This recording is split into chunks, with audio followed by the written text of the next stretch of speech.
Assalamualaikum warahmatullahi wabarakatuh.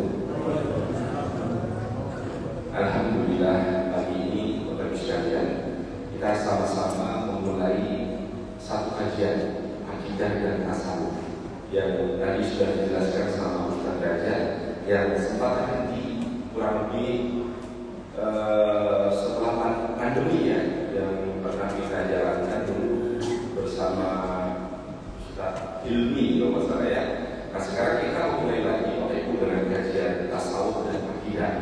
Khusus kita panggilkan beliau Al-Mukarram Al-Ustaz Dr. Ahmad Levi Fahrul Afifi MA ya. Alhamdulillah beliau sudah hadir di tengah kita.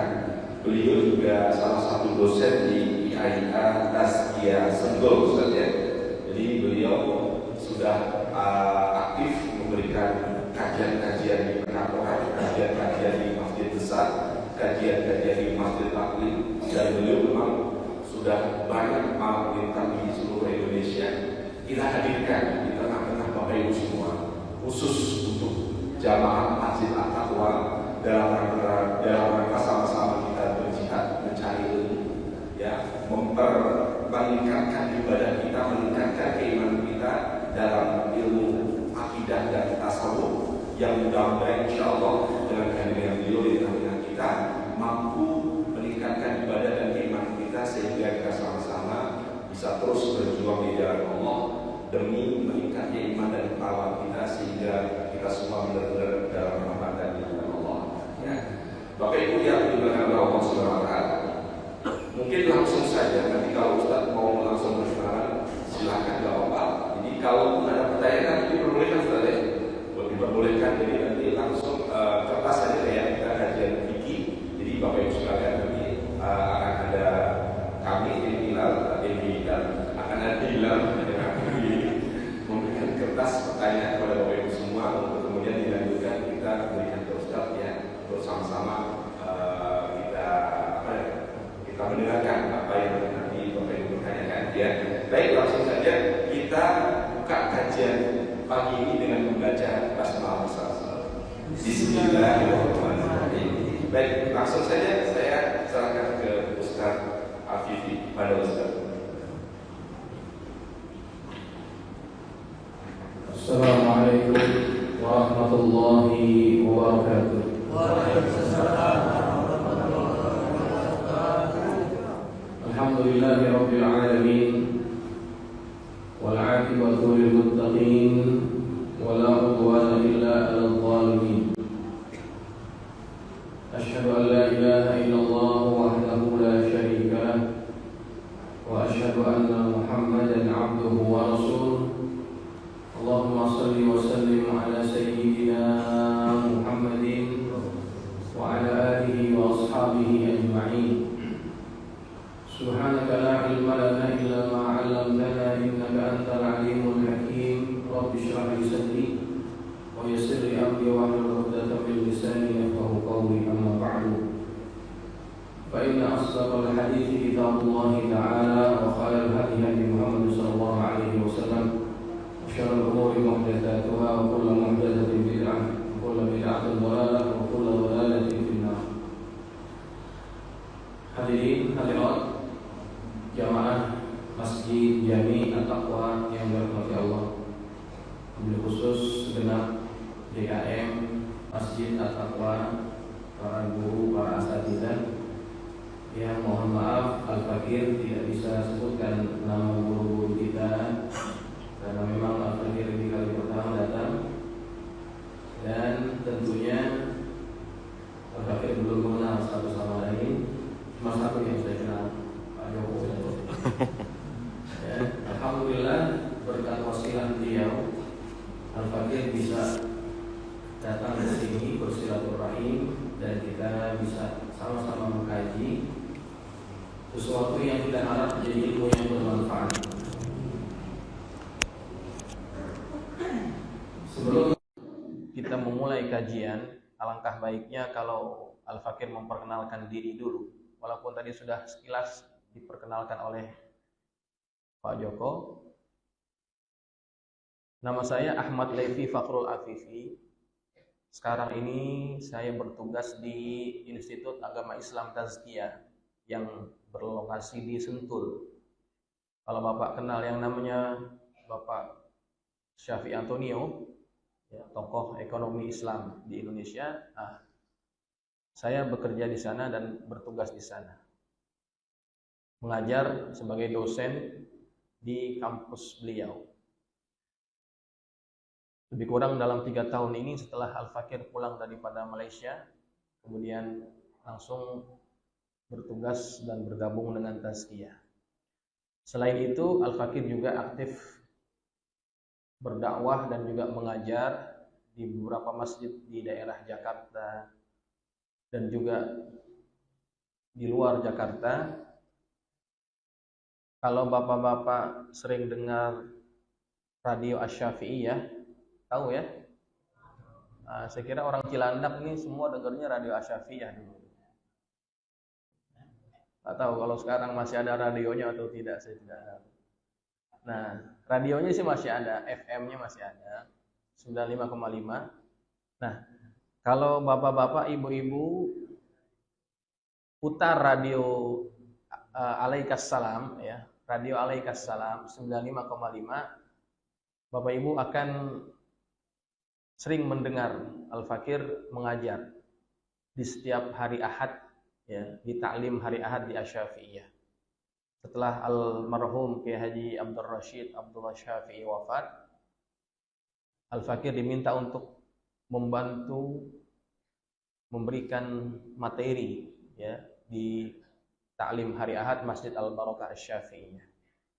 Dan juga pada sesi-sesi yang lainnya. Jadi memang Al-Fakir pertama kali datang ke Jakarta ini setelah belajar, dibawa oleh paman kami Kiai Haji Nasir Zain untuk datang ke Asy-Syafi'iyah dan terus akhirnya berkhidmat di Asy-Syafi'iyah.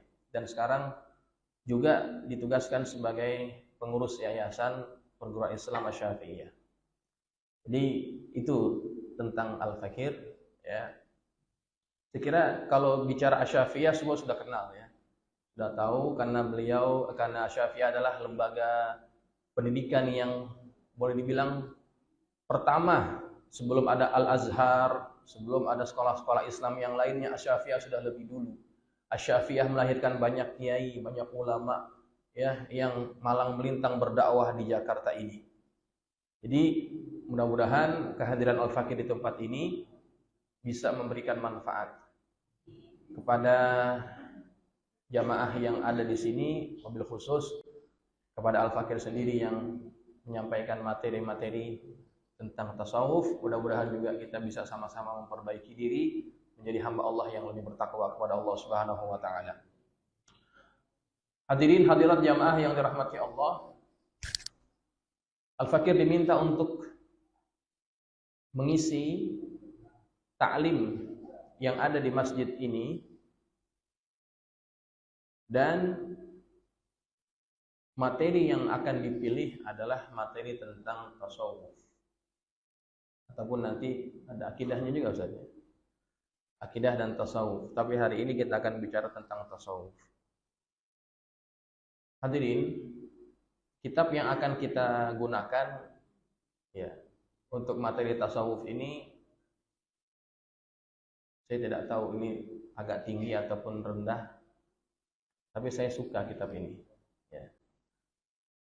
Kitab yang dikarang oleh Al-Imam Al-Harith Al-Muhasibi. Nama kitabnya Risalatul Mustarsyidin. Ya, nama kitabnya Risalatul Mustarsyidin. Mungkin sudah ada terjemahnya ya, barangkali saya kurang paham. Nah, ini kitab yang akan kita bahas tentang tasawuf. Kenapa saya pilih kitab ini? Karena kitab ini memang isinya sangat luar biasa menurut saya. Ya. Dan di antara orang yang banyak mempengaruhi Al-Imamul Ghazali sehingga beliau akhirnya lebih cenderung kepada tasawuf, itu adalah beliau. Al-Imam Al-Harith Al-Muhasibi. Kitab yang membuat Imam Ghazali itu tercerahkan adalah kitab yang beliau tulis, Ar-Ri'ayah li Hukukillah.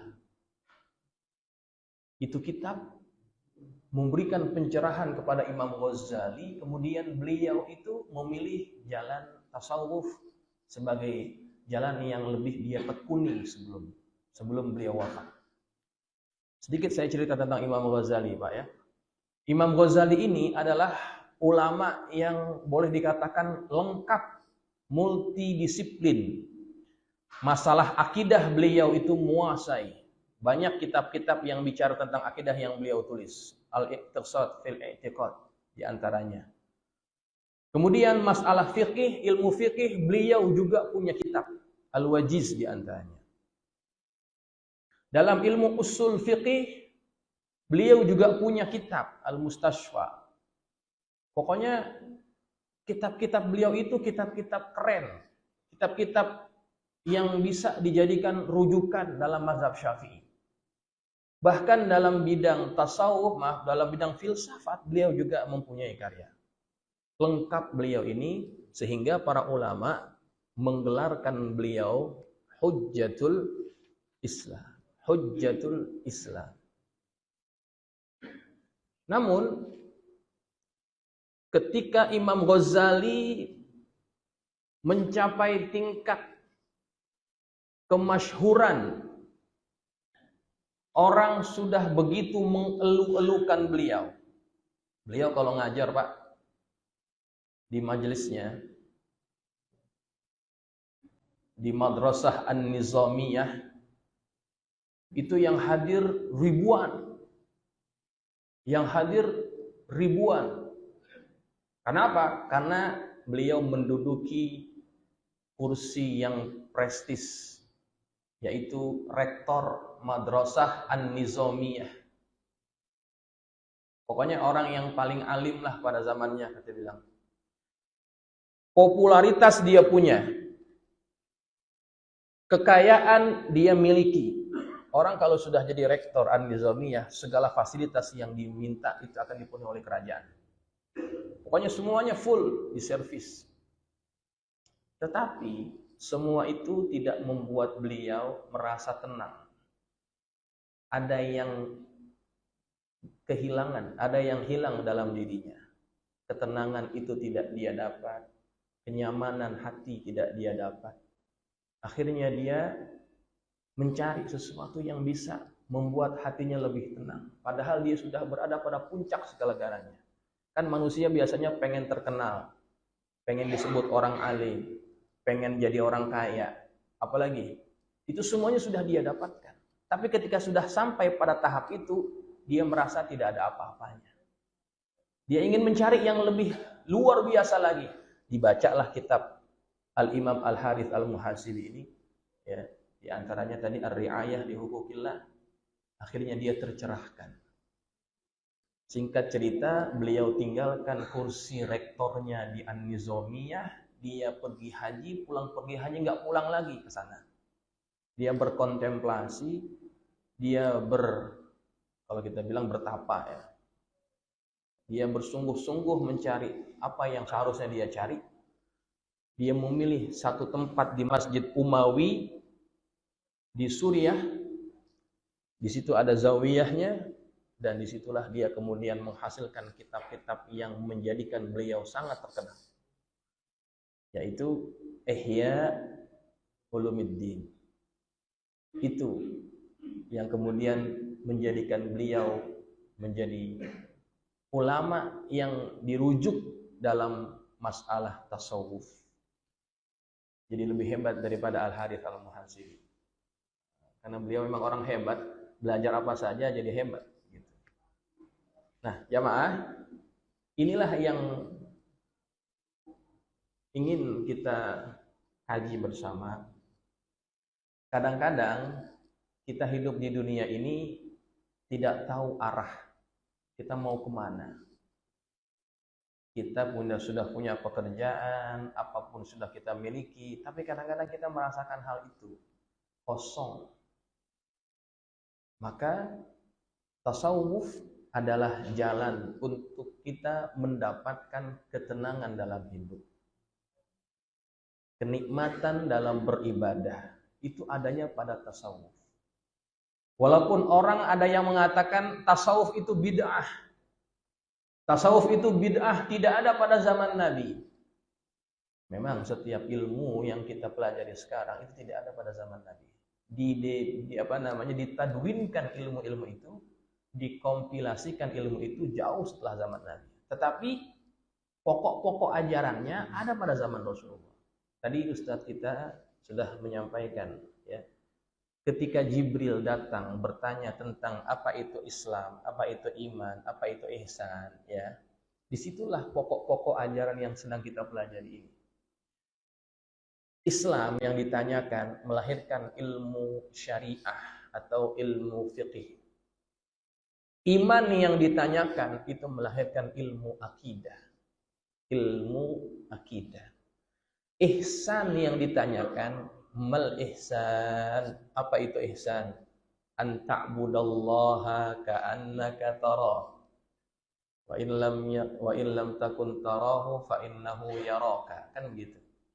Ihsan itu engkau beribadah seakan-akan engkau melihat Allah. Kalau tidak mampu engkau merasakan bahwa engkau melihat Allah, rasakanlah bahwa Dia melihat engkau. Nah, ihsan inilah yang kemudian melahirkan ilmu tasawuf. Walaupun namanya itu kadang-kadang namanya berbeda-beda. Orang-orang tertentu, orang-orang Salafi, Wahabi, mereka nggak mau pakai istilah tasawuf. Tapi kalau memakai istilah tazkiratun nafs, mereka tahu, mereka menerimanya. Nah, ilmu tasawuf, ilmu tazkiratun nafs, ilmu tentang hakikat, ya, itu adalah perkara yang sama. Ilmu yang sedang kita pelajari ini, ya.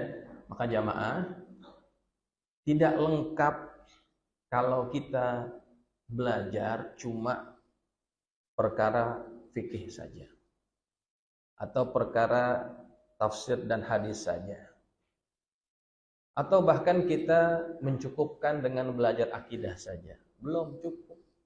Orang baru dianggap sempurna keilmuannya kalau mereka sudah juga mempelajari ilmu tasawuf ini. Inilah ilmu yang akan memperbaiki batiniyah kita, ibadah kita secara hakiki kepada Allah Subhanahu wa taala. Mungkin secara fikih orang kalau sudah menutup aurat, mencukupkan syarat-syarat sholat, dipenuhi rukun-rukunnya, dilengkapi dengan sunnah-sunnahnya, sholatnya sah atau tidak? Sah. Tetapi ketika dia tidak menjaga sarairnya, dia tidak menjaga dalamannya, batinnya, maka dia dianggap belum sah semata. Maka jamaah, ilmu ini akan melengkapkan ilmu yang sudah kita pelajari. Saya berikan contoh bagaimana ilmu ini sangat luar biasa sebetulnya. Baru-baru ini kan kita semua menyelesaikan ibadah puasa Ramadan, ya, ibadah puasa Ramadan. Kalau kita bilang full enggak puasanya? Full. Ada bolongnya enggak? Enggak. Dari segi fikih kita dianggap sudah menyempurnakan ibadah puasa. Dan kemudian di dalam Quran Allah menyuruh kita ketika kita sudah menyelesaikan ibadah puasa Ramadan, kata Allah apa? Walitukmilul iddata walitukabbirullaha ala ma hadakum wala'allakum tashkurun. Kata Allah, hendaklah kalian menyempurnakan bilangan Ramadan dan kalian bertakbir mengagungkan Allah atas hidayah yang Allah karuniakan kepada kalian agar kalian menjadi orang-orang yang bersyukur. Di akhir Ramadan kita disuruh bertakbir. Kalau kita lakukan itu, kita dianggap menjalani perintah Allah. Tetapi kalau cuma sekedar takbir, tidak ada penghayatan, kita tidak akan mendapatkan banyak faedah. Takbir aja, dia keliling naik mobil, nyewa mobil bak, takbir keliling Jakarta. Bagus nggak itu? Nah, kenapa kamu takbir keliling Jakarta? Kan Allah yang suruh bertakbir. Ada yang takbir di masjid, ya, ada yang takbir di rumahnya. Perintah takbirnya dijalani, tetapi mesti ingat, dalam setiap perintah ada filosofinya. Itu yang dibahas dalam tasawuf sebetulnya. Kenapa kita disuruh bertakbir? Bukan disuruh bertahmid, bukan disuruh bertasbih. Kenapa takbir yang dipilih? Kata Allah, walitukabbirullaha ala ma hadakum, bertakbirlah kalian atas hidayah yang Allah karuniakan kepada kalian.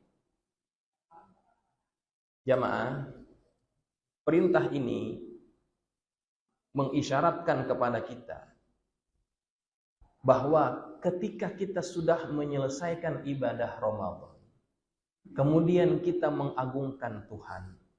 Pengagungan terhadap Tuhan itu jangan hanya berhenti pada lisan kita yang memujinya, mengagungkannya. Tapi harus juga kita hayati. Seolah-olah Allah ingin ingatkan kita, wahai anak manusia, kemampuan kalian menyelesaikan ibadah Ramadan itu bukan karena kalian yang hebat. Bukan karena kalian yang kuat. Tetapi kemampuan kalian menyelesaikan ibadah Ramadan itu adalah karena Allah memberikan hidayah kepada kalian. Maka jangan meninggikan diri. Jangan menyombongkan diri. Agungkanlah saja Allah. Jangan besarkan dirimu. Jangan agungkan dirimu. Jadi jamaah yang dirahmati Allah, ketika kita disuruh bertakbir, sebetulnya kita disuruh oleh Allah untuk semakin tawadhu kepadanya. Ketika orang semakin tawadhu, maka dia akan menjadi hamba yang bertakwa. Makanya kan di akhir pada ayat 183, la'allakum tattaqun. Ketakwaan itu sangat berkaitan dengan bagaimana kita mengagungkan Allah. Semakin kita bisa menyadarkan diri kita bahwa kita ini adalah hamba yang kerdil, hamba yang kecil, Allah yang besar, maka kita akan sadar bahwa kita ini hamba yang tidak punya apa-apa. Maka dari itu jamaah, perbuatan yang sangat dimurkai oleh Allah adalah ketika ada hambanya yang menyombongkan dirinya. Allah tidak akan menganggap, Allah tidak akan mengapresiasi segala ibadah yang dia sudah kerjakan ketika dia menganggap dirinya itu sombong. Sebelum kita ini ada makhluk yang ibadahnya 80.000 tahun. Sebelum ada kita, sebelum ada Adam, ini makhluk sudah beribadah kepada Allah selama 80.000 tahun. Siapa makhluk ini? Makhluk ini namanya adalah Iblis. Nama sebelum diganti oleh Allah, dalam riwayat disebut namanya ini Azazil. Azazil. Kenapa namanya Azazil? Mirip-mirip sama Jibril, ya, Mikail, Israfil. Kenapa namanya Azazil? Karena memang dia ini adalah hamba yang taat kepada Allah. Nggak pernah bermaksiat. Taatnya tidak berbelah bagi. Namun, ketika Adam sudah dicipta, kemudian Allah menyuruh seluruh malaikat termasuk dia untuk sujud kepada Adam, dia enggan. Apa yang terjadi? Allah tidak menilai segala ketaatan yang dia kerjakan. 80.000 tahun nggak pernah bermaksiat, tidak dinilai sama sekali oleh Allah Subhanahu wa taala. Kenapa? Karena makhluk ini sudah terjangkit penyakit yang sangat dibenci oleh Allah Subhanahu wa taala, yaitu kibir. Maka Nabi kita Muhammad SAW menyebutkan dalam satu hadis, la yadkhulul jannata man kana fi qalbihi mithqalu dzarratin min kibrin. Tidak akan masuk ke dalam surga orang yang di dalam hatinya memiliki sebesar zarrah daripada kesombongan. Nabi mengatakan itu. Kenapa? Karena ada makhluk yang sudah ada di surga, lantaran sombong dikeluarin. Maka kita yang belum masuk ke dalam surga gak akan pernah masuk kalau punya sifat itu. Nah, ketika mendengar hadis ini, para sahabat mereka bertanya, ya Rasulullah, inna rajula yuhibbu an yakuna thawbuhu hasanan wa na'luhu hasanah. Ya Rasulullah, sesungguhnya ada di antara kita yang ingin kelihatan pakaiannya itu kelihatan cantik, kelihatan bagus, sendalnya kelihatan bagus. Apa itu termasuk sombong? Nah, kenapa sahabat ini nanya seperti itu? Karena memang pada zaman Nabi, apa yang dikenakan itu bisa menjadikan orang jadi sombong. Makanya ada hadis yang berbunyi, ma asfala minal ka'baini minal izar fahuwa finnar. Orang yang kainnya melebihi mata kaki, maka dia masuk neraka. Kalau kita bilang isbal, ya kan? Nah, ada sahabat-sahabat kita yang memahami hadis ini secara setengah-setengah. Akhirnya menganggap orang yang pakai kain ataupun celana melebihi mata kaki dianggap salah.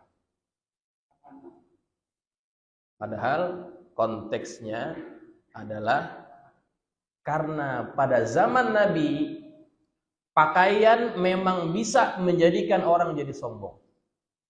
Karena pada waktu itu kain itu belum banyak kayak seperti sekarang, Pak.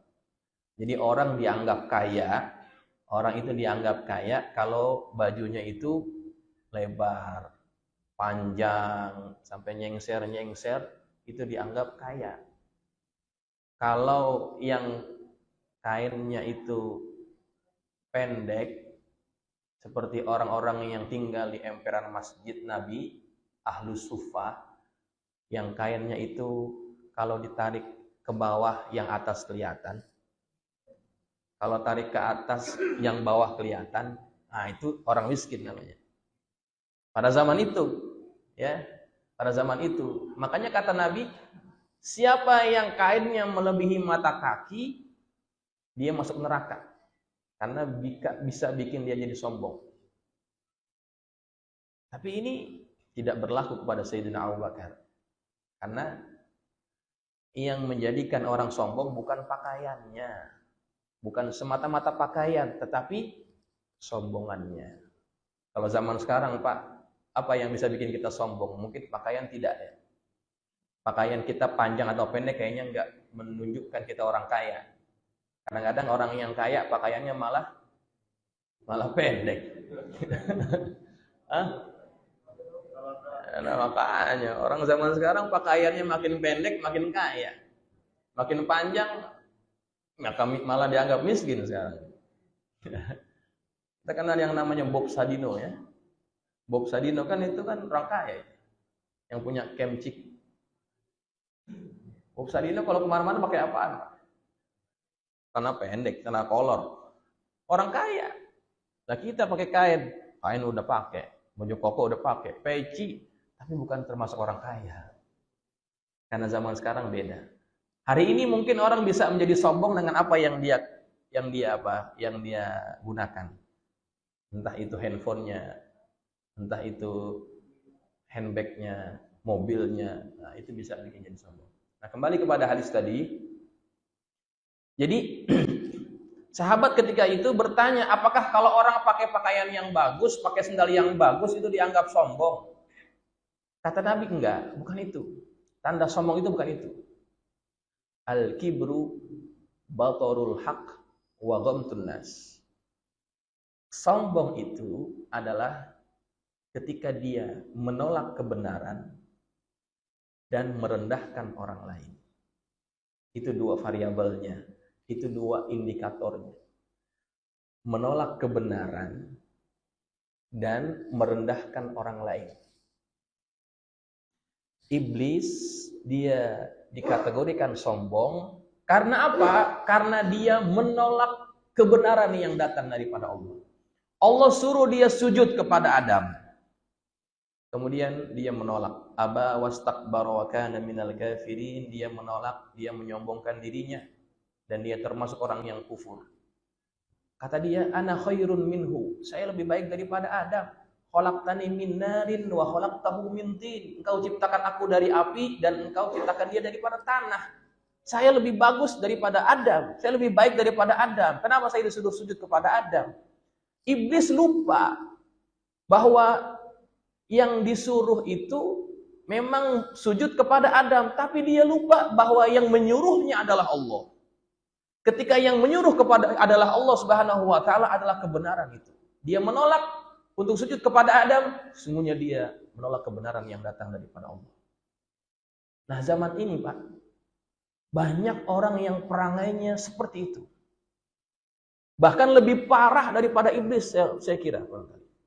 Kalau iblis itu menolak sujud kepada Adam, walaupun sudah diperintah oleh Allah, ada di kalangan kita, di tetangga kita, sahabat-sahabat kita, yang KTP-nya Islam, kalau ditanya agamanya apa, agamanya Islam, tetapi dia nggak mau sujud kepada Allah. Dia nggak mau sholat, sholatnya cuma hari Jumat doang. Banyak nggak yang begitu? Ini sikap sebetulnya sikap yang lebih parah daripada iblis. Kalau iblis nggak mau sujud kepada Adam, orang yang nggak mau sholat, dia nggak mau sujud kepada Allah. Sombong itu ada pada dirinya. Allah suruh dia nggak mau. Kata orang Betawi, tekak. Udah disuruh nggak mau. Padahal yang nyuruh Allah. Ketahuilah, pengingkaran kita atas perintah sholat itu menunjukkan kita punya sifat sombong. Diatur nggak mau, disuruh-suruh nggak mau. Sebetulnya yang Tuhan itu siapa? Kita atau Allah? Maka kalau kita mengaku sebagai hamba Allah, kita nggak punya pilihan melainkan hanya untuk taat kepada Allah Subhanahu.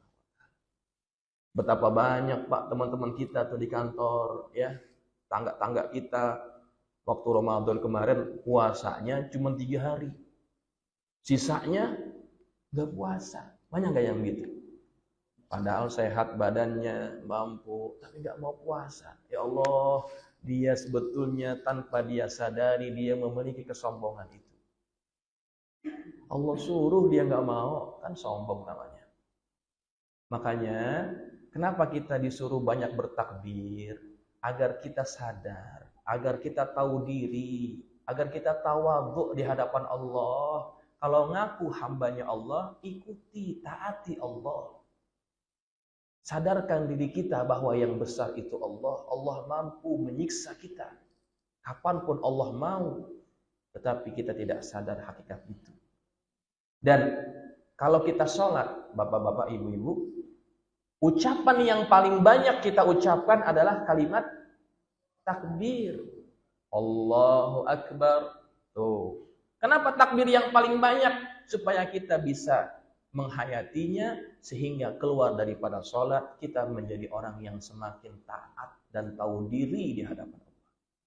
Maka tidak dijadi baik ibadah seseorang kalau setelah dia sholat dia jadi orang yang sombong. Gak ada bekasnya, gak ada asarnya, gak ada buah daripada ibadah sholatnya itu.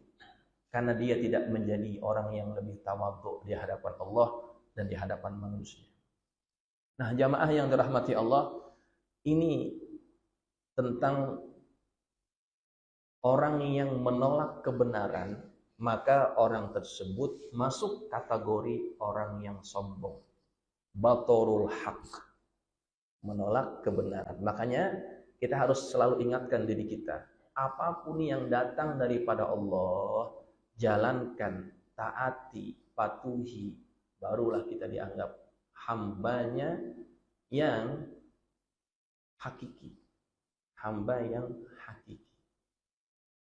Hadirin jamaah yang dirahmati Allah, indikator kedua bahwa orang itu dianggap sombong adalah wa ghamtun nas, dia merendahkan orang lain. Merendahkan orang lain. Ini indikator yang kedua. Entah itu dengan kekayaannya sehingga dia rendahkan orang, dengan ilmunya dia rendahkan orang, dengan pangkatnya dia rendahkan orang, ataupun dengan paras wajahnya dia rendahkan orang. Itu semua bisa menjadi sebab kita jadi sombong.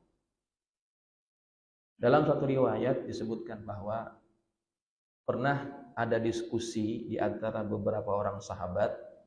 Di situ ada Khalid bin Walid, ada Abdurrahman ibn Auf, ada Abu Dzar al-Ghifari, ada Bilal bin Rabah. Mereka sedang diskusi. Abu Dzar melontarkan pendapatnya. Kemudian pendapatnya itu ditentang atau dibantah oleh Bilal bin Rabah. Tak setuju dia. Lalu kemudian Abu Dzar al-Ghifari dia berkata, dan perkataannya itu cukup menyakitkan hatinya Bilal. Dia merasa tidak terima ketika pendapatnya dibantah oleh orang kulit hitam ini. Dia ngomong, beraninya engkau membantah pendapatku, wahai anak orang hitam. Beraninya engkau membantah pendapatku, wahai anak orang hitam. Kalau pakai bahasa Betawi, lo kok songong banget sih? Bantah-bantah gua, emang lo siapa? Mungkin bahasa kita begitu kali ya. Beraninya engkau membantah pendapatku, wahai anak orang hitam. Ucapan ini sebetulnya memang fakta. Fakta apa? Fakta bahwa Bilal itu memang kulitnya hitam, ibunya orang berkulit hitam. Itu fakta. Kalau kata almarhum Kiai Haji Abdullah Syafi'i, kalau beliau ceramah itu, Bilal itu hitamnya kalau kecap ditumpahin ke mukanya itu nggak ada beda kecap sama kulit. Beliau kalau cerita begitu, saking hitamnya Pak. Kalau kita kan hitam juga masih agak coklat-coklat dikit ya. Nah ini Bilal memang hitamnya tuh luar biasa. Memang faktanya Bilal itu hitam kulitnya, tapi ucapan itu sesungguhnya adalah ucapan yang merendahkan Bilal. Seolah-olah ente orang kulit hitam, ente ini bangsa budak, nggak pantas bantah pendapat saya, begitu kira-kira. Padahal Abu Dzar memang dia ini di antara as-sabiqun al-awwalun, kemudian juga dia adalah orang yang terpandang di Bani Ghifar sebetulnya. Nggak terima ketika pendapatnya dibantah oleh orang yang dulunya budak. Mungkin kadang-kadang ada di antara kita yang gitu ya. Kita punya pangkat tinggi, pendapat kita dibantah, ditolak sama orang yang pangkatnya paling rendah di kantor kita. OB misalkan, satpam, wah nggak terimanya luar biasa. Lo siapa? Gitu ya. Lo kerja goyang gaji, gitu ngomongnya. Sombong. Nah, ucapan ini menyakitkan hati Bilal. Dia bicara dengan Abu Dzar, aku akan laporkan ini kepada Rasulullah. Dia ngadu kepada Rasulullah, Rasulullah dengar, Rasulullah mukanya merah padam. Marah. Kenapa? Karena ada ucapan yang melambangkan sifat sombong. Dipanggil Abu Dzar. Panggil. Ditanya, betulkah kamu berkata begini kepada Birah? Betul ya Rasulullah. Rasulullah langsung dia naik pitam. Langsung dia herdik ini sahabatnya, bukan semata-mata mengherdiknya, bukan semata-mata menghinanya, tapi teguran itu tujuannya adalah mendidik dia, mentarbiyah dia. Wahai Abu Dzar, engkau katakan kepada Bilal bahwa dia adalah anak orang hitam. Apakah kamu tahu kamu itu anak siapa? Kamu itu anak orang musyrik. Kamu anak orang musyrik. Kenapa engkau katakan bahwa Bilal itu anak orang hitam? Wahai Abu Dzar, sesungguhnya di dalam hatimu masih ada benih-benih jahiliyah.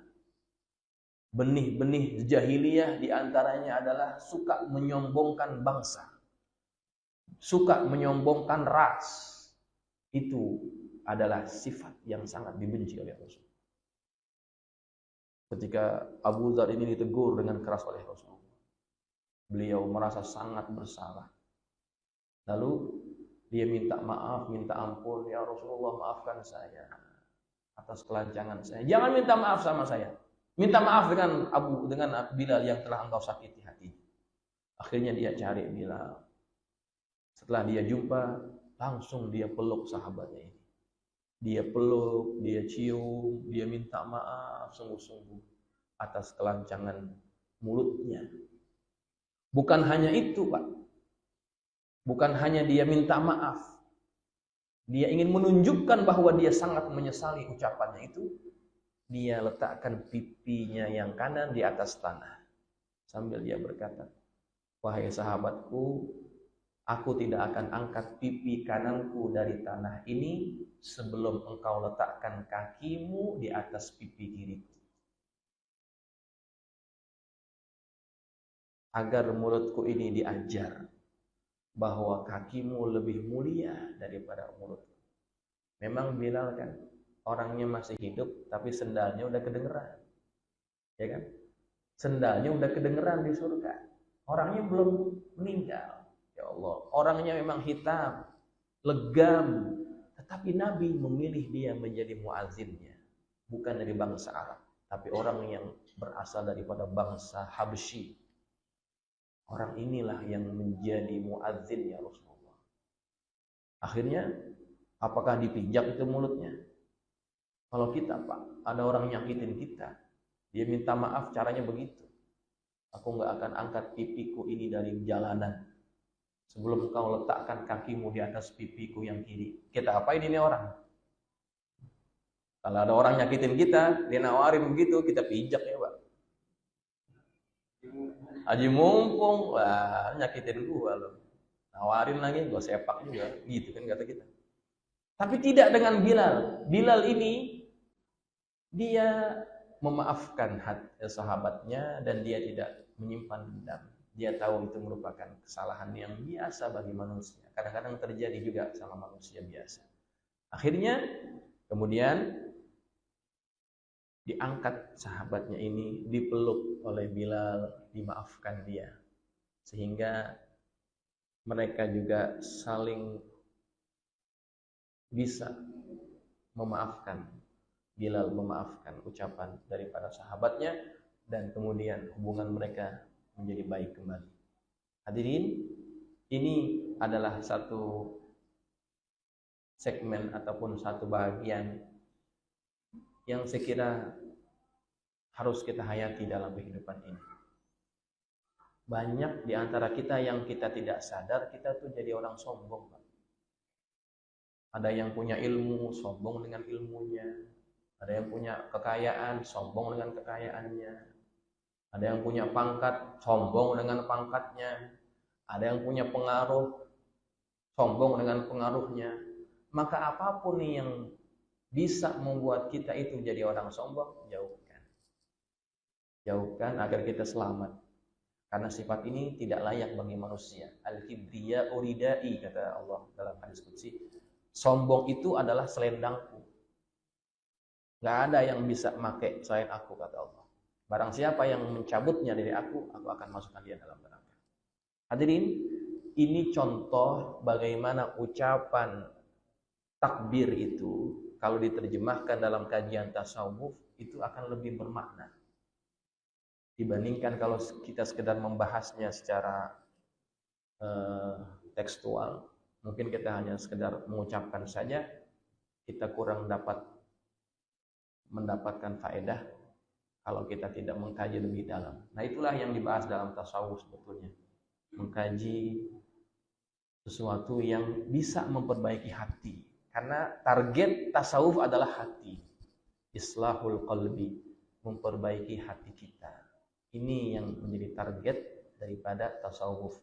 Kalau ilmu fikih itu dia adalah amal jawarih, ya, kalau luarannya sudah sah, ya sah saja. Orang kalau sholat pakai kaos kutang, Pak, orang laki ya.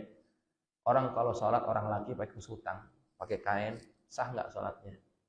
Sah, karena sudah dianggap menutup aurat. Tapi dalam kacamata tasawuf nggak pantas, ya nggak pantas. Jamaah, saya kira ini sebagai muqaddimah.